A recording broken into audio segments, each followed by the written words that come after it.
idea. Not necessarily, because red side is inherently stronger or anything like that. HLE just need a change, and we are jumping right into the draft. Remember, just 2 days ago, it looked like Hanwha Life was going to blow Genji out and be our first seed. Yeah. They have now lost This four. is exactly where they were. I mean, they lost, they got reverse swept, 3 games down there, have lost 2 here, so 5 games in a row. They have lost, and now may not go to MSI at all after being defending LCK champions, defending first stand champions. A crazy position to be in mentally right now for these 5 players. And we are going to see a Zeus counter. That's why we're picking red side. That's why we're banning champions. That is what we're looking towards. Yeah. I think that we have seen Doran be miles ahead of Zeus in that series, and in this series. It's happened in series in the past, but let's not forget, in 2024, it didn't really happen. And I think that the fact that Doran, with all the doubts that were surrounding him, showed up the way that he did today is huge. But we did see a turnaround from Canyon, and just 2 days ago again, went from being, I think, by far the weakest point, which right now I would argue is Zeus, missing skill shots. Even going back, I was talking to Atlas, he tried to ult the Poppy ult in that fight where he got knocked away. I saw that. And he was just a second too early, so you're not unstoppable. You do get knocked away. As the Ornn also taken off the board, I'm looking at the Rumble that is still open. Not going to give Doran that, which does make sense. A lot of the other top tier blind picks already taken off the board. The Jax is one that you would go towards as it's a B1. Annie?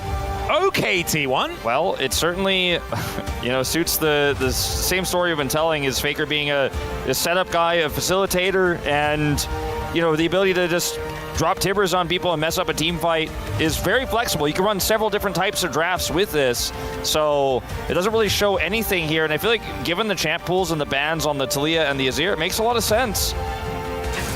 Well, the Nidalee is going to be instantly locked in. That could be Peanut, that could be Zeus. We'll have to have a bit of a wait and see to discover where that one is going to be going. As the Lucian, the consideration right now, feels like a pick away alongside a good pick for Viper.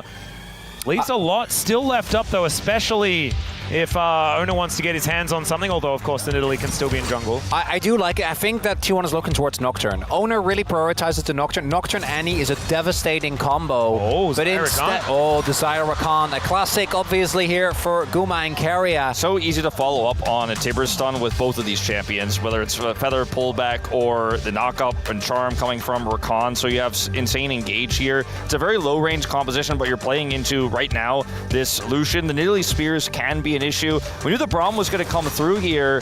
Seemed pretty obvious. And now I wonder if we just see a Renekton ban here from Team. Hey! Hey, there they are. There they go. Wait, so Zyra Khan, they're in the game. Wait, you guys have got to get ready. You gotta run over. Rift. It says Guma, please play Zaya, and Keria, please play Rakan. Yeah, but they need to be leaving because they need to be in Runeterra. Well, there's not that much time left. Exactly. It's ticking down. I guess we'll wait for the next round of bans. It'll be fine. I think that the Renekton here still works in this draft here for Hanwha Life Esports, but it makes it relatively all in on mid-game power, as the Oner target there on the Nocturne you were talking about is a very strong ban, Chronicler. Yep. The Renekton probably a consideration here, even though the Nidalee can be going towards the top side because of Zeus, and we have to remember that. Twisted Fate actually going to be what is taken away. Twisted Fate Nidalee has been a tale as old as time in the LCK and around the world. Yeah, some 2020 Damwon shades, obviously. Also into Zaya, I think the champion is just kind of crazy. It's so easy when you get RFC. We saw that literally done by T1, so they are like, we are not falling for that same trap. I think that when you consider that Zek is not a strong Twisted Fate player and they still ban it, I think it just shows that they know this pick so well. They watched the LPL finals yesterday and they're like, no, we don't. Oner, I'm not even joking, he still has talent. We saw him pull it out recently. I think he is going to be looking towards an aggressive AD jungler. Lee is another consideration. The follow-up that you have with the Lee on the Annie is obviously kind of crazy. And they're going to pick a jungler here, right? Unless they want to keep Aiden where the Nidalee's going. Yeah, that might be the question mark here. And of course, a blind top lane pick is not what we're expecting. We're expecting Zeus to make that final call after Doran has locked something in. There is the Galio picked up. Oh God, Camille is left up and available. That could be something that Zeus could go towards, but Doran is also just coming off a phenomenal game on the Camille. I can imagine they could just lock it in. Yeah, it's really tough to try to, and if you're in this situation as T1, expecting the Camille, what you want to play. Like the last tank left, the Orange band, the Scion is Fearless band, this is probably your angle here. And you do have, you know, again, relatively low damage. Like your low range with the Zaya, she's going to do a ton later on, but the Annie, depends on your team fight scenario, whether she's going to do a lot of damage or not. The K'Sante can definitely help with that. But it does feel like we know where the end of this story ends. The biggest question now is what's that jungle carry pick for Oner going to be? There are a couple of options. Jarvan would be interesting. Lucian isn't necessarily the type of champion that you think about. I do think it synergizes well with Annie, because Annie can go for the stun, giving you a guaranteed flag and drag. There's obviously also the Cataclysm, but no. There it is! That's what I was hoping for! There is the lead to pair with that Annie and to give the outplay potential. What is Hanwha going to lock in here? This is Camille. It has to be Camille. It's right? Camille or Renekton, right? That's a horse. Peanut Hecarim. I mean, Camille is hard to play into Lee Sin. This is not a Game 5 Hanwha for Fearless. There's a lot more available. Instead of going for the Camille, he looks towards some of his favorites, the Aatrox, and then ultimately the Gnar. The old counter pick to this K'Sante. Not a lot of setup for the Nidalee in this draft, though. And in terms of lane pile, you're winning out on the top side with this one for sure. Mid lane, a little bit back and forth. I think Faker should be able to have the edge if he could continue. Line for Gen G and may represent the finish line for T1 as well as we jump onto the Rift here for game number 3.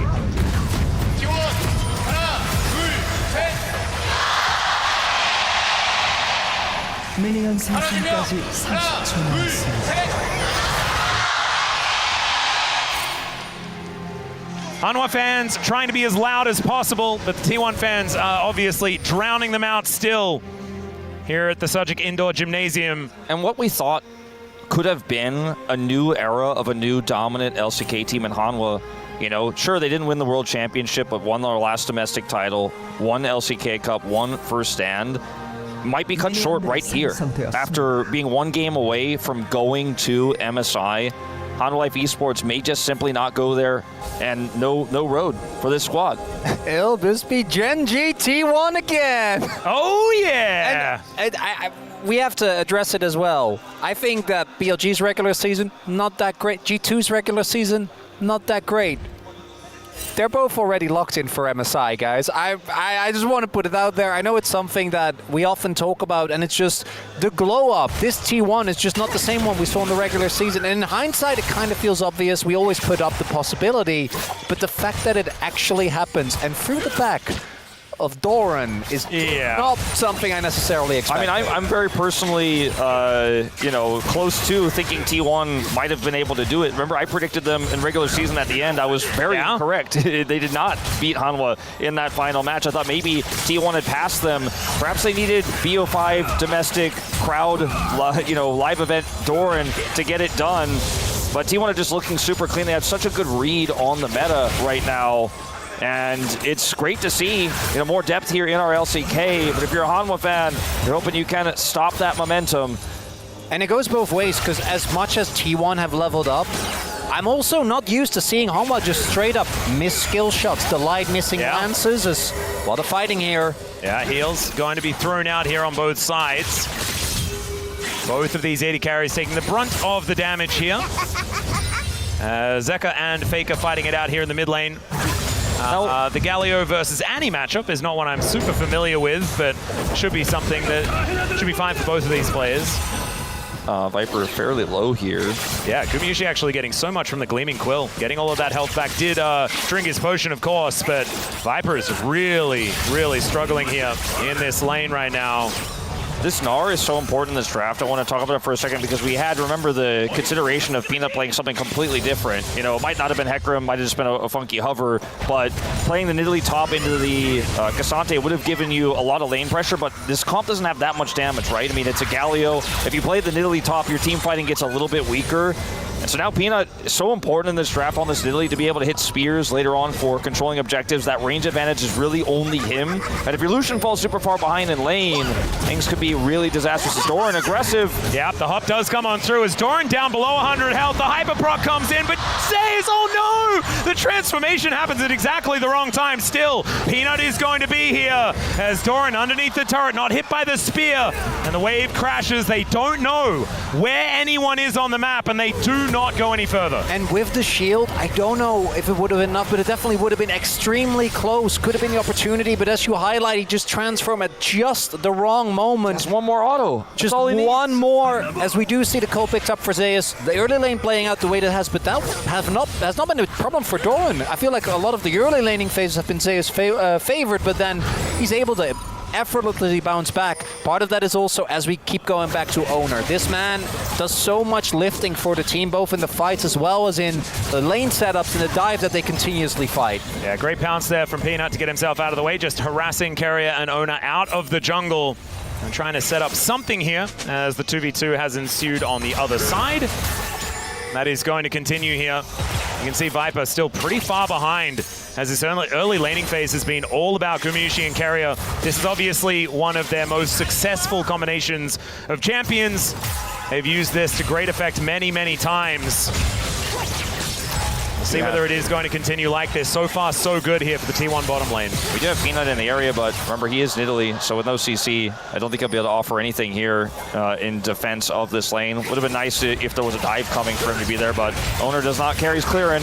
Well, there's the grand entrance as the door is going to get put up. Viper taking so much damage here as he's still trying to fight back. A dangerous decision, as we can see, as Delight just going to slow down Keria, and they are just zoning them away from their turret here just in a 2v2. It's getting straight up gapped in this 2v2, not even remotely close, as I think Viper really was trying to get the passive proc there together with Delight, but they don't get it, and then he was also hit by just a few stray feathers that I think he wasn't expecting, leading to be so low that in a single combo they would just die. Yeah, and I mean, if he gets like one more auto off, he probably just flashes for the kill there. I mean, he had such a huge health advantage that Viper just has to walk away. He was already significantly behind in CS, and now is even further so.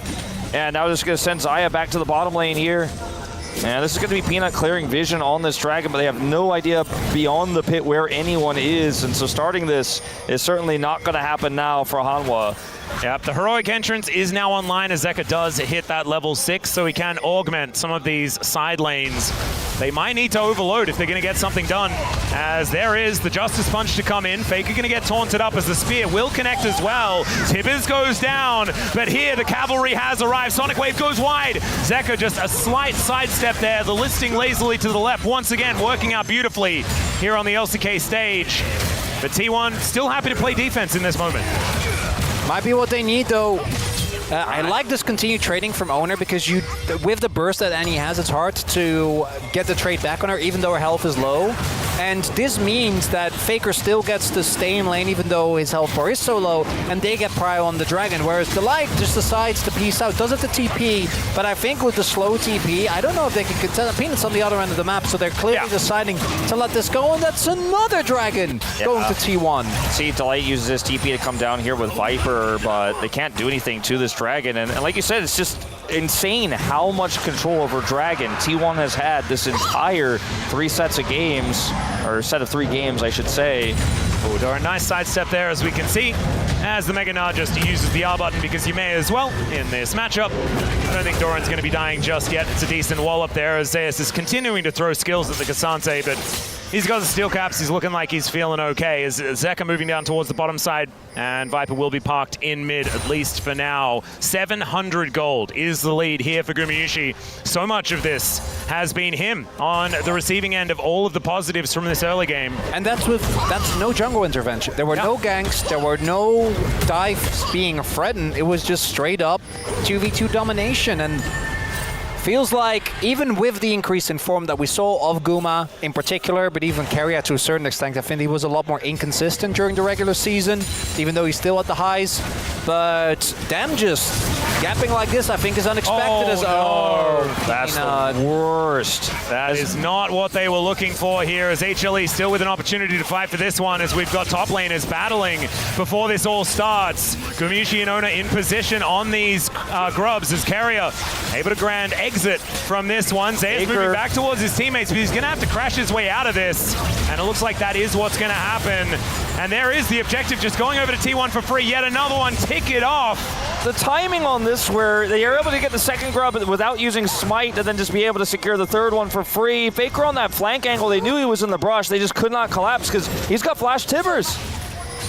Oh, it's so... Yeah, and Oner now going to move over, deny any sort of Raptor steal. T1 have every answer in this early game. And it's not even like Hanwha Life already getting anything on the rest of the map, because so in that whole sequence, Zeka was on bot, then roamed mid because he wanted to be ready for a possible fight, and the call was to not make the fight because they didn't have Meganar. Then he walked into the jungle to try and maybe contest, and ends up not really getting... If you get like a blade or two out of that, I think you're going to be feeling a lot better, but the cross map just isn't there. Yeah, look at this defensive play here from HLE. They know Gumayusi is just so much stronger. He's got a lot more weapons in his inventory. You can see there's one small hammer and a dagger here for Viper.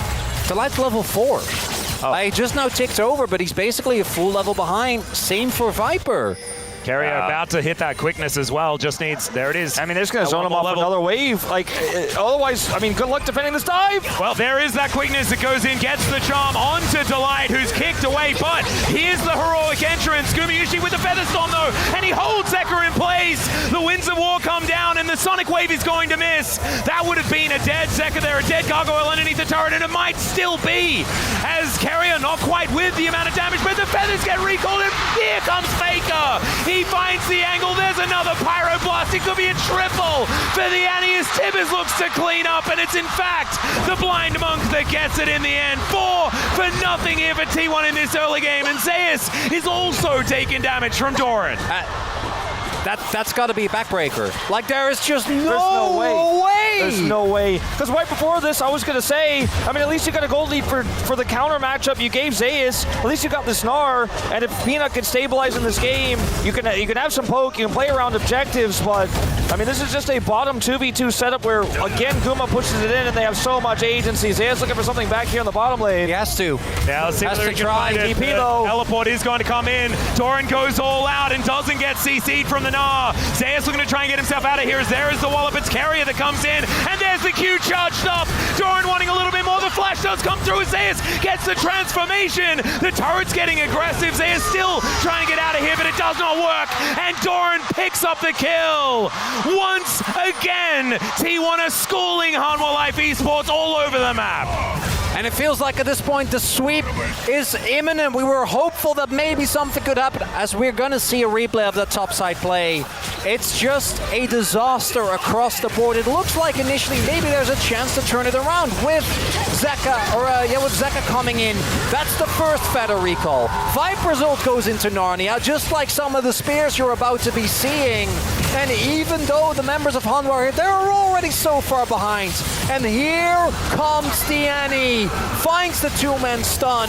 That spear from Peanut, even if it hits Faker, it doesn't matter, but it just adds insult to injury. And it's just, it's the pressure, you know, that's there in the top side that allows all of this to happen, because if you know, the Galio doesn't come up, they lose that, right? But when the Galio comes up, it means Faker can come up for free. There's no CC on this Nidalee, there's just no saving it, and Doran has backup because, once again, unsealed Spellbook Rakan is going to be how Keria helps Doran hard force this kill on Zeus. And at this point, it almost feels personal, as Doran is making this road to MSI all about him. Well, T1 are going to continue making it about them as they look for this engage onto Peanut. He tries to get himself out of there, but Delight is in such an awkward position. Zeus is coming on over. The door has been set up as Viper in a decent spot. The culling this time is going to actually hit some T1 players, but the block from Faker is so good, and Zeus will just get wiped out. Oh man, is this T1? Is this the Harlem Globetrotters? They are just dominating. This is disgusting! I mean, it's the most one-sided game we've seen in a while, probably arguably across the whole tournament. We had some crazy KET 3-0s, but this is something else entirely. Doran gets the whole turret, the first turret, and feeds the string. I don't know if this could be any more one-sided. And I want to see the Hanwha fans. How are they feeling right now? Oh, I don't want to. Let's not do that. I'd rather not know. I think it's okay. It's a 6K gold deficit. And again here, it's T1, the power of friendship. Someone goes in, we all commit. And obviously, so far behind is Hanwha already in items. But I thought with that 2-man knock-up, maybe that could be something. Maybe they can follow up, but they just don't have the stats. Oner gets Peanut in, which means that Peanut just goes down after that kick. And then Zeus desperately tries to take down Keria. Look at his weaving. The shield keeps him alive. Oner obviously doesn't care about the turret. And that's the only appropriate response. Yeah, Keria just having a little bit of a giggle at this one. I think he kind of knows that ticket is already theirs. Looking for another bit of an engagement here, as soon as we're out of replays, we seem to be into another thing. T1's success is also Hanwha's tragedy. Again, so close, but coming into today, massive favorites. Massive favorites. I mean, there were so many 3-0s on our side. Very few T1 believers, and they were 3-2 believers at that, hoping that it's going to go to the 5th and final game. And it must be insane whiplash to come into today feeling like, well, it was tough against Genji, but surely today we'll get it done. And T1 are just a different beast than they were in regular season, a different beast than they were even yesterday. And this is the kind of glow up you want to see from a team that's going to represent the LCK at MSI. It's just hard to imagine a way back for Hanwha in this game, right? Like, not even talking about the mental, not talking about the fact that they are on the verge of losing their 6th game in a row, basically getting just fully swept. Oh dear, that door went the wrong direction there, as Delight does absorb a few of these auto attacks. Stand Beside is going to get Delight out of there, but still...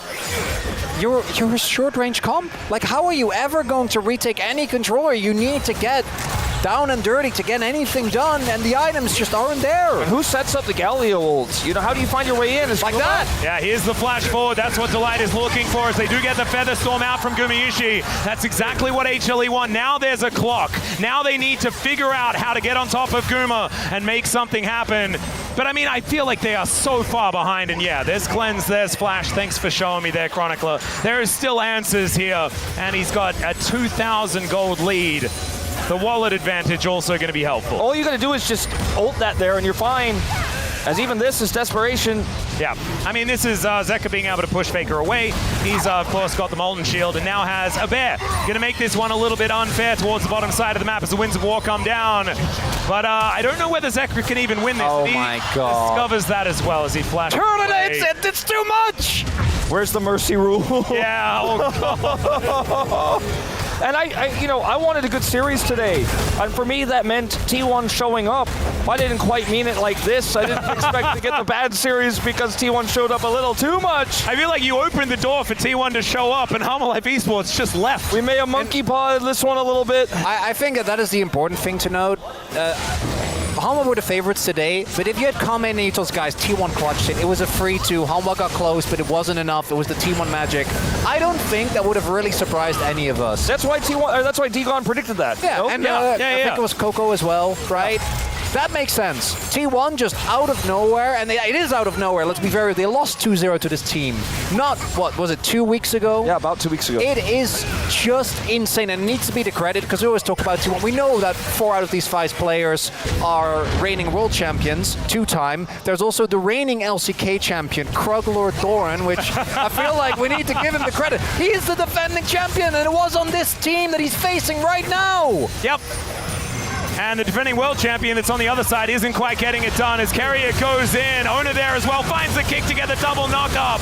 As they're now just looking to take down Peanut. They'll take that one very comfortably. Delight next on the menu, Delicious. Here's the knock up comes through. My God, the damage as Zeka will be eviscerated. Nice. And Viper standing alongside Zeus underneath this turret, and Doran says, you are coming with me. The Kruglord sends his regards as Viper will look for a Mega Cone for a disengage. Am I crazy? Or is it actually perfect gameable? All grubs, all herald, all turrets. God, you no are kills right. For Hanwha. They could perfect game Hanwha and knock them out of MSI.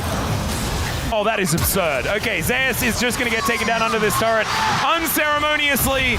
And like you were talking about, the perfect game still on the line. 12-0 is the kill score. They're going to take an inner turret here at 18 minutes. Oh man, now we're just talking about HLE. Can they get a kill ever in this game? That's going to be the question, is maybe off the back of this one, but never mind. Oner, he's got the smooth moves to taxi alongside the Gromp. The Blade Caller there as well to hold him in place. Well, they got to defend this dragon if they want to keep that alive as well. Oh, Guma. yeah. Zeka going in. Guma is going forward into 3 people. The feathers are just doing so much damage. That's all right. Keria going to join him. There is the knock-up attempt onto Zeka, who doesn't get the taunt. Onto Gumayusi, he's got the shield, the flash, but the Feather Storm is there in answer, and Zeus cannot do anything as he gets that backline. It's the Pyroblast from Faker that locks him down, and they might be able to get one. Keria is going to fall. There goes the perfect game, but it doesn't mean anything because they are stamping their ticket to MSI in this play right here. Speechless is how I'm feeling right now. T1, a Super Saiyan performance, completely unlocked. And I have been the unfortunate recipient of many a DK Fell For It Again award, but we collectively fell for it again when it comes to T1. Of course they're going to be our MSI representative. Of course they just turn it on when it matters most. They were just sandbagging. We thought it was Hanwha. Yeah, this was apparently what Hanwha were doing. They've admitted this. They've said they were built for international competition. Well, it's a bit awkward when you don't even get to go there. As this was just Gumayusi playing with his food. As Zeus went in to try and take him down, and he just said no. And Keria does go down, but he's Rakan. He's set up the play for the rest of his teammates. Oh, goodness me. T1 just have every answer today. I mean, they could do no wrong here.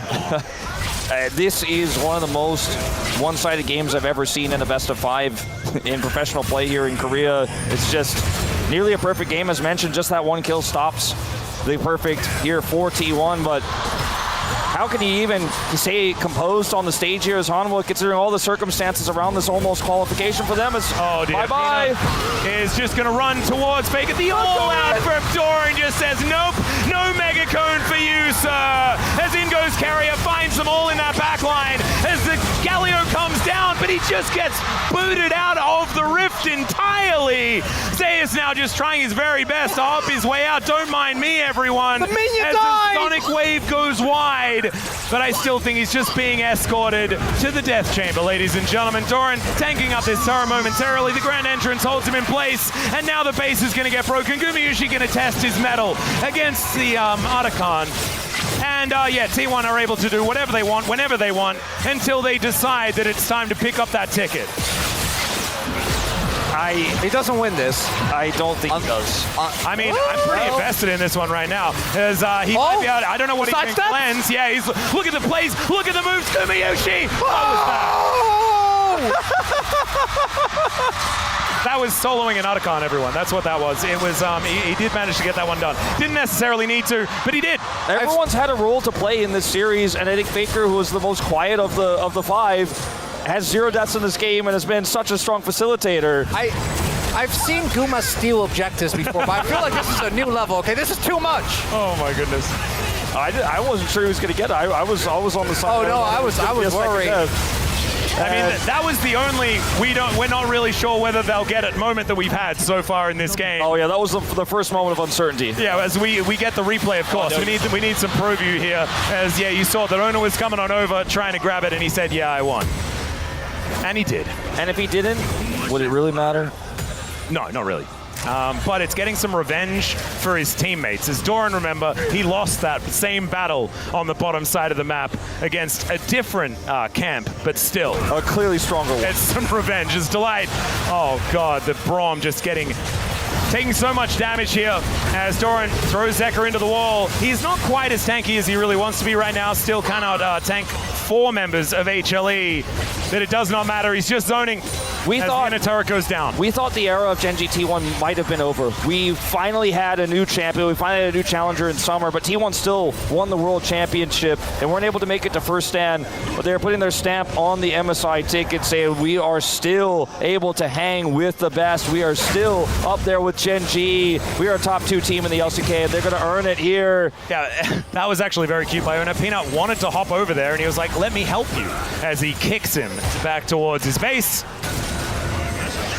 And all right, HLE are at least on the map for the moment. Are they? They are absolutely reeling. In goes Zeka looking to try and get one against Faker here as Keria says absolutely not. He finds a whole lot of charms here in this mid lane. The heroic entrance is going to get a knock up onto the Rakan. Yeah, they'll be able to kill him again, but do they have any chance in the rest of this fight? And the answer is maybe they can get Faker, but otherwise it is all T1 as Gumayusi will be able to take down his former teammate. Peanut trying to get himself out of here as Oner going to join him as they blast cone their way out. Another Sonic Wave is going to go wide as the Blade Caller coming on through. Peanut trying to do what he can, but Oner just needs one more auto, one more something as the cat will survive.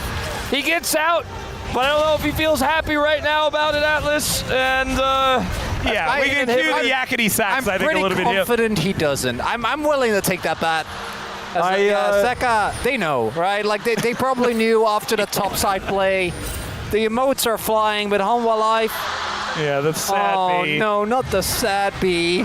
As the teleport is going to look to put the end to this funny business. As Delight came in, so that's going to try and help out here as he does have a taunt. He manages to buff the Justice Punch quite nicely here, but he's still on a sliver of health. Zeus decent Narbar position right now, but there is the insect from Oner. He's going to be able to take down Vipers. Now Peanut once again finding himself in a precarious spot, but not as precarious as what Zeus is dealing with right here.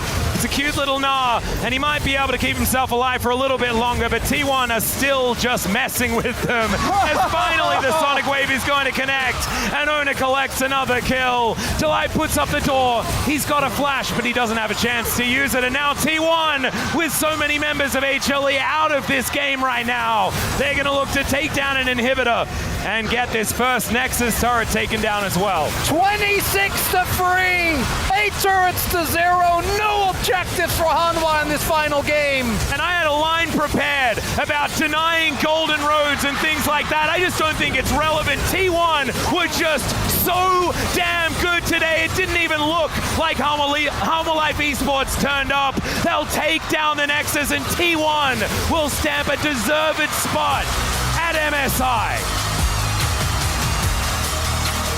on one side of the arena,